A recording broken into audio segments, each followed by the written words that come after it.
National stock exchange के IPO से पहले एक्सचेंज को लोकेशन और डार्क फाइबर मामले में राहत मिल सकती है। इस मामले को सेटल करने के लिए सेबी सहमत हो गया। खुद सेबी चीफ ने इसकी जानकारी दी। सेबी के इस कदम से एनएससी की आईपीओ की प्रक्रिया जल्द पूरी हो सकती है। एक्सचेंज ने पिछले साल ही 1387 करोड़ रुपए में इस मामले को सेटलमेंट करने के लिए सेबी में आवेदन किया भी था। सर, हो पाएगा? पहली बात तो ये सेटलमेंट, और दूसरी बात ये कि क्या यही आखिरी बाधा थी?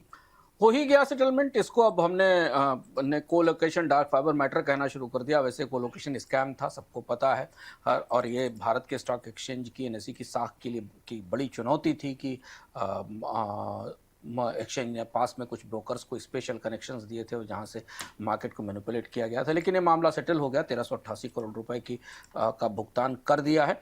और जो संकेत सेबी की तरफ से दिए गए, सेबी चीफ की तरफ से दिए गए कि अब एनओसी आसानी से मिल जाएगा, तो ये आखिरी रेगुलेटरी बाधा थी जो एनएसई के आईपीओ के राह में खड़ी थी। तो अगर ये एनओसी अगले 1 महीने में आ जाती है तो ये माना जा रहा है कि 3 से 5 महीने में डीआरएचपी फाइल हो जाएगा।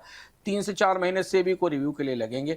तो अब इस फैसले के बाद जो फैसला आज कोलोकेशन स्कैम में को सेटलमेंट करने के को लेकर आया है, माना जा रहा है कि इस साल की तीसरी तिमाही में या चौथी तिमाही में, मतलब अगले वित्त वर्ष की तीसरी तिमाही में या चौथी तिमाही में 2026 में एनएसई की लिस्टिंग हम देख सकते हैं। यानी नवंबर दिसंबर के आसपास या फिर जनवरी फरवरी के आसपास, इसी समय के आसपास एनएसई का आईपीओ बाजार में होगा। भारत और यूरोपियन यूनियन के बीच ट्रेड डील जल्द ही पूरी होने की संभावना जताई जा रही है। 26 दिसंबर को गणतंत्र दिवस के मौके पर यूरोपियन यूनियन का शीर्ष नेतृत्व मुख्य अतिथि होगा। इससे ये संकेत मिल रहा है कि दोनों पक्षों में ट्रेड डील को लेकर सहमति बनती दिख रही है। संभावना है कि जनवरी अंत में डील पर बातचीत पूरी हो जाएगी। सर, क्या आपको लगता है कि ये जो अभी हाल में डील हुई मर्कोसूर की, इसके बाद भारत की चुनौतियां बढ़ गई हैं? निश्चित तौर पर। और मर्कोसूर के साथ ईयू की डील ने ईयू के भीतर आने वाली ट्रेड डील्स को लेकर माहौल बिल्कुल बदल दिया। मर्कोसूर की डील 25 साल से नेगोशिएट हो रही थी। मर्कोसूर जो प्रमुख लैटिन अमेरिकन इकोनॉमी है, ब्राजील, अर्जेंटीना, पैराग्वे, उरुग्वे, इनके साथ डील हुई थी। विवाद ये था कि पूरा का पूरा यूरोप और यूरोप के खासतौर से बड़े जो किसान हैं वो इस डील का विरोध कर रहे थे। जनवरी की शुरुआत में उन्होंने हाईवे बंद कर दिए, बंदरगाहों पर सामान जाना रुक गया। उनका ये कहना था कि इस डील के तहत मर्कोसूर इकोनॉमी से सस्ता बीफ मार्केट में आएगा, जबकि यूरोप में जो मीट उत्पादन है उस पर तमाम तरीके की सख्ती की गई है। पर्यावरण के नियम है, एनिमल क्रुएल्टी के नियम है, और सस्ते बीफ को बाजार में आने दिया जा रहा है। और इससे उन किसानों की जीविका प्रभावित होगी। उनका कहना था कि जर्मनी ने अपनी कारें बेचने के लिए डील की है। ईयू का यह मानना है कि इस डील से उसको निर्यात में बड़ी बढ़ोतरी मिलेगी और एक तरीके से ट्रंप की नाक के नीचे एक बड़ा फ्री ट्रेड जोन बन गया। किसानों के हितों को देखते हुए और विरोध को देखते हुए भारत और ईयू के बीच डील को लेकर अब काफ़ी उलझन दिखाई दे रही है। हालांकि ईयू का नेतृत्व गणतंत्र दिवस का मेहमान होगा, पर भारत सरकार की कोशिश है कि किसी तरह कुछ चीज़ें बाहर रख कर भी इस डील को कर लिया जाए। जैसे कि हमने यूके के साथ ट्रेड डील देखी, जो कि थी तो ट्रेड डील, पर वो क्रमशः किश्तों में लंबे समय में लागू होगी।